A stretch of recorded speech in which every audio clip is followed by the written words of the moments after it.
이민세관 단속국이 트럼프 대통령 취임 후 33시간 만에 범죄 이력이 있는 불법 이민자 460명 이상을 체포했습니다. 마약 단속국과 주류 단속국에도 추방권을 부여한 것으로 알려졌습니다. 법무부가 불체자 추방에 협력하지 않는 지방정부를 압박하고 있는 가운데 이민자 보호도시들은 지침을 마련하는 등 내부 단속에 나섰습니다.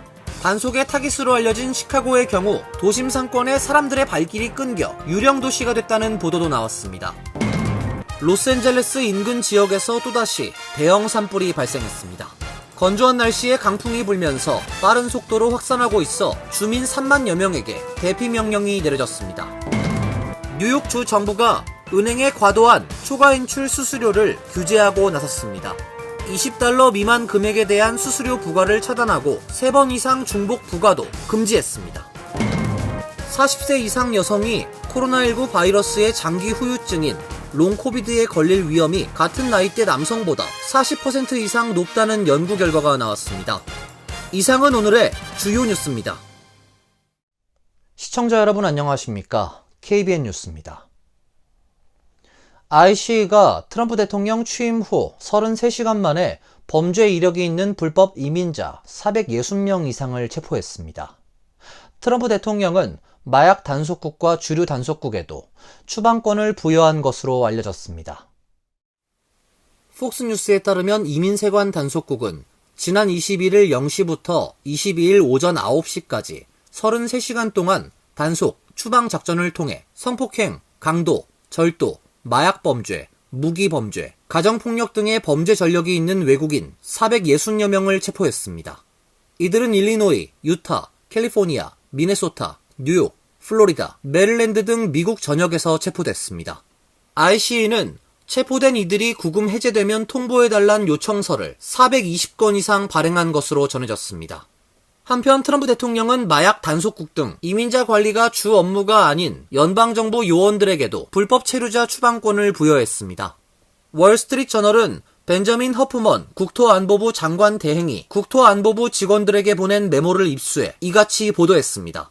메모에 따르면 현재 국토안보부는 마약 단속국과 주류, 담배, 화기, 폭발물 관리국, 연방보안청 등 법무부 산하기관에 불체자를 체포하고 추방할 수 있는 권한을 부여하고 있습니다. 또 메모에는 연방수사국 요원들이 이미 타이틀 8로 불리는 이민법에 따라 불법 이민자 체포 권한이 있다는 내용도 담겼습니다. 월스트리트 저널은 이러한 지침은 트럼프 2기 행정부가 불법 이민자 단속 공약을 이행하기 위해 연방정부의 방대한 자원을 동원하는 일련의 조치 중 하나라고 분석했습니다. 법무부가 대통령 공약인 불법 체류자 대규모 추방에 협력하지 않는 지방정부를 압박하고 나섰습니다. 단속의 타깃으로 알려진 시카고의 경우 도심 상권에 사람들의 발길이 끊겨 유령 도시가 됐다는 보도도 나왔습니다. 이민자 보호도시들은 지침을 마련하는 등 내부 단속에 나섰습니다. 보도에 김태희 기자입니다. 워싱턴 포스트에 따르면 에밀보브 법무부 차관 대행은 법무부 직원들에게 보낸 메모에서 주와 지역 정부는 행정부의 이민 단속 정책에 협력할 법적 의무가 있다고 밝혔습니다. 보부 차관 대행은 연방법은 주와 지역의 행위자들이 합법적인 이민 관련 지시를 저항 또는 방해하거나 기타 방법으로 따르지 않는 것을 금지한다고 말하고 연방검찰청에 그런 위법 행위와 관련된 사건을 기소 가능성을 두고 수사하라고 지시했습니다. 수사 대상은 이민자를 불법으로 숨겨주거나 개인의 체류 지위에 대한 정보를 연방정부와 공유하지 않는 행위 등입니다. 뉴욕시는 이민당국의 불체자 단속에 협조할 의무가 없다며 내부 단속에 나선 상황입니다. 뉴욕시는 각 부처 직원들에게 이민당국이 불체자 단속에 나설 경우 프로토콜을 교육하고 있습니다. 영장을 발부했다 하더라도 각종 데이터에 접근하게 해줘서는 안 되며 법률 고문에게 연락해야 한다는 지침입니다. 뉴욕시 교육국도 각 학교에 공문을 보내 이민당국 단속에 협조하지 말아야 한다고 거듭 강조했습니다. 뉴저지주에서도 각 종교시설에서 이민자 단체와 불체자 보호에 나섰습니다. 앞서 일리노이주 시카고도 연방정부의 이민 단속에 협력하지 않겠다는 입장을 밝힌 바 있습니다.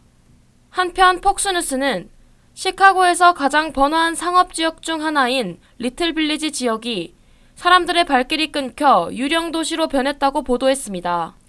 멕시코 이민자 비율이 높은 시카고는 불법 이민 단속의 핵심 타깃으로 거론됐습니다. KBN 뉴스 김태희입니다.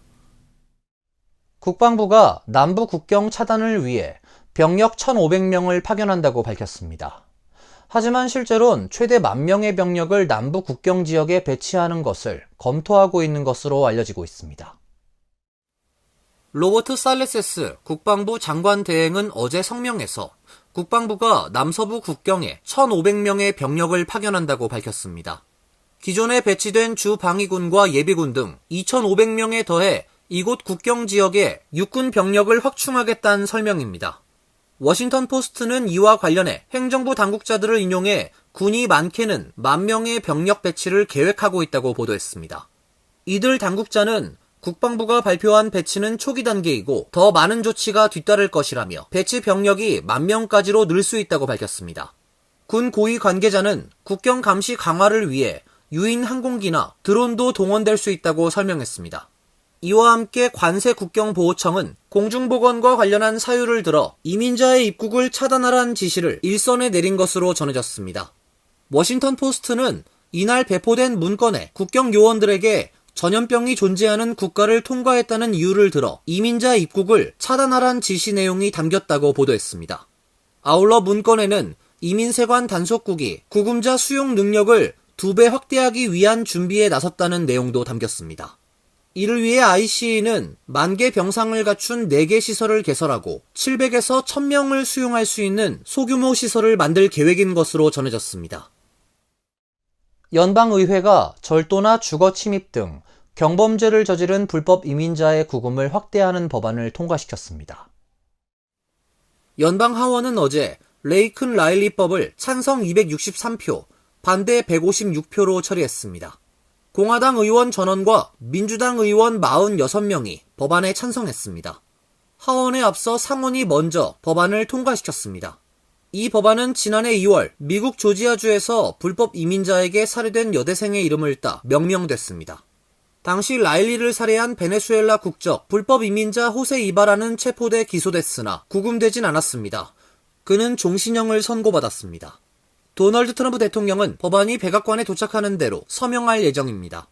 뉴욕타임스는 법안은 불법 이민 문제와 관련해 구금 대상 및 잠재적인 추방 대상을 확대하는 의미가 있다고 짚었습니다. 현행법은 경범죄로 2회 이상 유죄를 선고받은 비시민권자가 추방 대상입니다. 인권단체들은 법안이 시행되면 유무죄와 관계없이 기소된 상태에서 이민자에 대한 구금이 가능하다며 우려를 표했습니다. 다음 소식입니다. LA 인근 지역에서 또다시 대형 산불이 발생했습니다. 건조한 날씨에 강풍이 불면서 빠른 속도로 확산하고 있는데요. 주민 30,000여 명에게 대피 명령이 내려졌습니다. 캘리포니아 산림 산불 보호국은 휴즈 산불이 어제 오전 10시 30분께 LA시 북서쪽 50마일 떨어진 레이크 휴즈로드 지역에서 시작됐다고 발표했습니다. 지역방송 KTLA 뉴스는 이 산불이 시작된 지 1시간 반도 못 돼서 거센 불길로 캐스테이크 호수와 계곡 일대를 전소시켰다고 보도했습니다. 기존의 이턴 산불과 팰리세이즈 산불이 3주일째 불타고 있는 지역으로부터 약 40마일 거리의 유명 관광지 캐스테이크 호수 부근이 이번 산불 지역입니다. 이 산불 때문에 호수 근처에는 거대한 검은 연기의 기둥이 하늘로 치솟았습니다. 소방당국은 지역 주민 3만 명에게 강제 대피 명령을 내리고 2만 3천여 명에게는 대피 경고를 발령했습니다. 남북 간선도로 중의 하나인 5번 고속도로는 험한 산과 협곡을 통과하는 도로 전체에 불길이 접근해 오면서 도로 전체가 폐쇄됐습니다. 주민 18,000명이 살고 있는 캐스테이게 도심에서는 소방대원들의 지상작업과 소방항공기의 물폭탄 투하가 계속되고 있지만 불길을 전혀 잡지 못한 상태입니다. 최소 3군데 이상의 학교가 예비적 대피령으로 휴교에 들어갔다고 캘리포니아주 고속도로 순찰대가 밝혔습니다. 한편 캘리포니아 남부에는 주말부터 비가 올 확률이 60%에서 80%로 예보됐습니다. 하지만 대부분 지역에 예상되는 강우량이 1인치에도 못 미쳐 산불 진화에 큰 도움은 되지 못할 것으로 보입니다. 뉴욕주 노숙자 인구가 2년 사이에 급격히 증가한 것으로 파악됐습니다.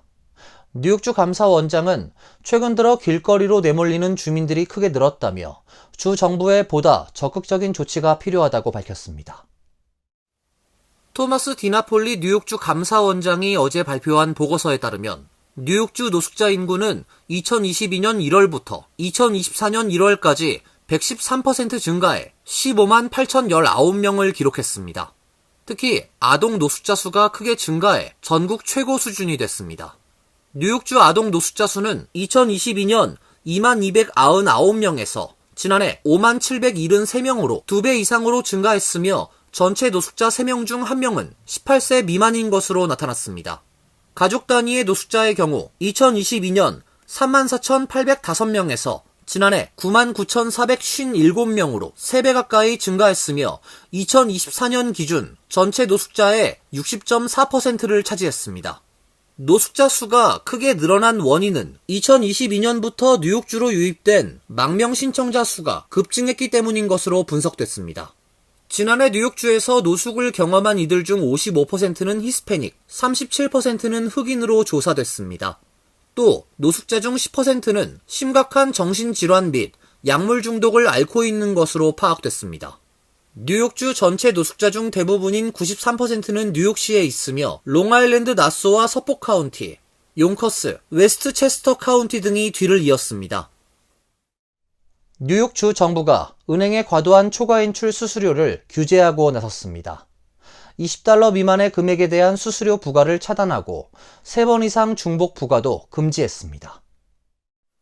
캐시 호컬 뉴욕 주지사는 어제 소비자 보호를 강화하기 위해 과도하게 부과되는 초과 인출 수수료를 규제할 것이라며 소비자가 더 이상 소액 거래에 대한 초과 인출 수수료를 부담하지 않도록 하고 은행이 소비자에게 초과 인출 수수료에 대해 적시에 통지해 투명성을 개선하도록 할 계획이라고 밝혔습니다.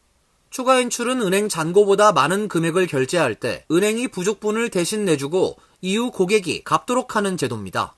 수수료는 지난해 기준 평균 $27 8센트로 일종의 단기 대출이지만 대출 관련 규제는 적용되지 않습니다. 해당 규정에 따라 뉴욕주에 등록된 모든 은행은 $20 미만의 초과 인출에 대한 수수료 부과, 초과 인출 금액을 초과하는 수수료 부과, 1일 초과 인출 수수료 3번 이상 부과 등 이중으로 수수료를 부과하는 행위가 모두 금지됩니다. 호컬 주지사는 주 금융서비스국에 이에 대한 규정을 제안했으며 에이드리언 해리스 DFS 국장은 소비자들이 더 이상 착취적이고 불공정한 수수료를 내지 않도록 보장할 것이라고 밝혔습니다. 40세 이상 여성이 코로나19 바이러스의 장기 후유증인 롱코비드에 걸릴 위험이 같은 나이대 남성보다 40% 이상 높다는 연구 결과가 나왔습니다. 샌안토니오 텍사스 보건대 딘피샤 교수팀은 미국 의학협회 학술지에서 미국 33개 주 코로나19 감염자 12,000여 명을 추적 관찰한 연구 결과 여성의 롱코비드 위험이 높은 것으로 나타났다고 밝혔습니다. 지금까지 세계적으로 코로나19에 7억 명 이상이 감염되고 700만 명 이상이 사망한 것으로 추정되며 많은 사람이 급성 코로나19에서 회복된 후에도 장기적으로 후유증인 롱코비드를 겪고 있습니다. 연구팀은 미국 33개 주 83개 기관에 2021년 10월 29일부터 2024년 7월 5일 등록한 코로나19 환자 12,276명의 데이터를 분석해 롱코비드 발병 위험에 대한 성별 차이를 평가했습니다. 분석 결과 18에서 39세 연령층을 제외한 연령층에서 여성이 남성보다 롱코비드에 걸릴 위험이 31에서 44% 높은 것으로 나타났으며 위험 수준은 임신 여부와 나이, 폐경 여부 등과 관련이 있는 것으로 밝혀졌습니다. 임신을 하지 않은 여성으로 분석을 한정하면 여성의 롱코비드 위험이 남성보다 50%나 높았으며 40에서 54세 연령층에서는 폐경 여성의 롱코비드 위험이 남성보다 42%, 폐경이 아닌 여성은 45% 높은 것으로 분석됐습니다. 이어서 간추린 소식입니다. 재외동포청은 한국 내 체류동포의 안정적인 정착 지원을 위해 2025년도 지역별 재외동포 정착 지원 사업의 보조 사업자로 12개 지방자치단체를 선정, 맞춤형 정착 지원 사업을 추진한다고 밝혔습니다. 올해 지자체 보조 사업 공모에는 13개 광역, 기초단체가 16개 사업을 신청했고 이 가운데 동포 밀집 지역인 광주광역시, 안산시 등 12개 지자체에 13개 사업이 선정됐습니다.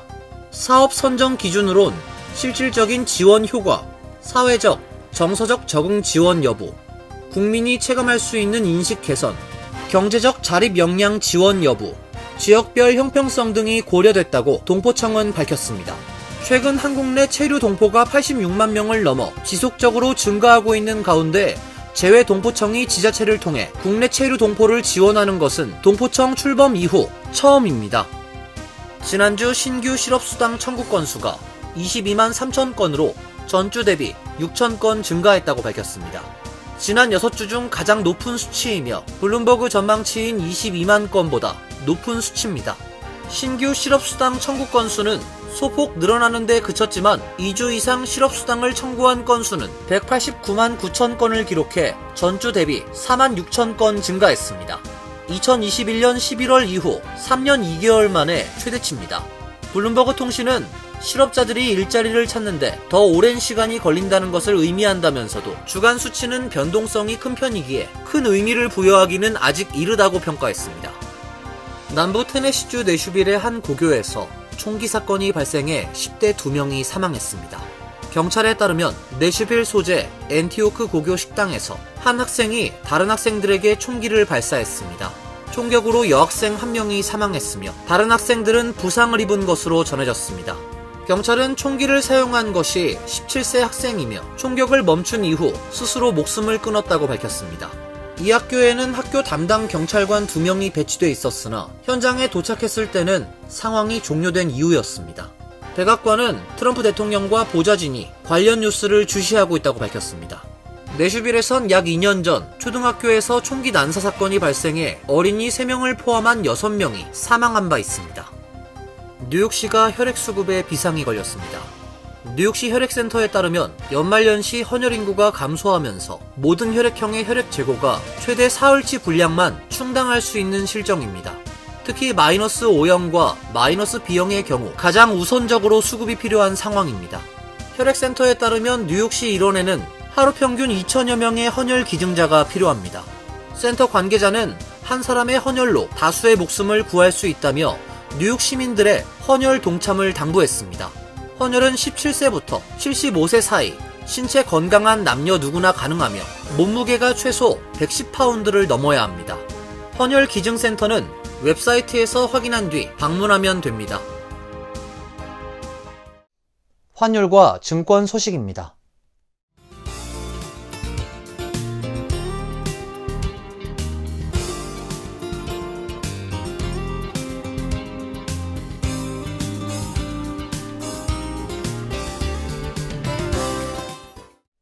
이어서 날씨입니다.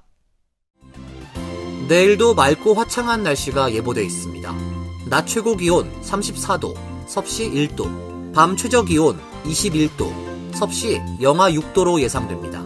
토요일도 대체로 맑은 날씨가 예상됩니다. 일요일은 구름이 많은 날씨가 예상됩니다. 이상으로 KBN 뉴스를 마칩니다. KBN과 함께 즐거운 시간 되시길 바랍니다. 미 동부 최대 한인방송 KBN이 제작하는 KBN 뉴스는 웹사이트 mykbn.com 그리고 유튜브와 페이스북에서 다시 보실 수 있습니다. 좋아요, 구독, 알림 설정은 뉴스 제작에 큰 도움이 됩니다.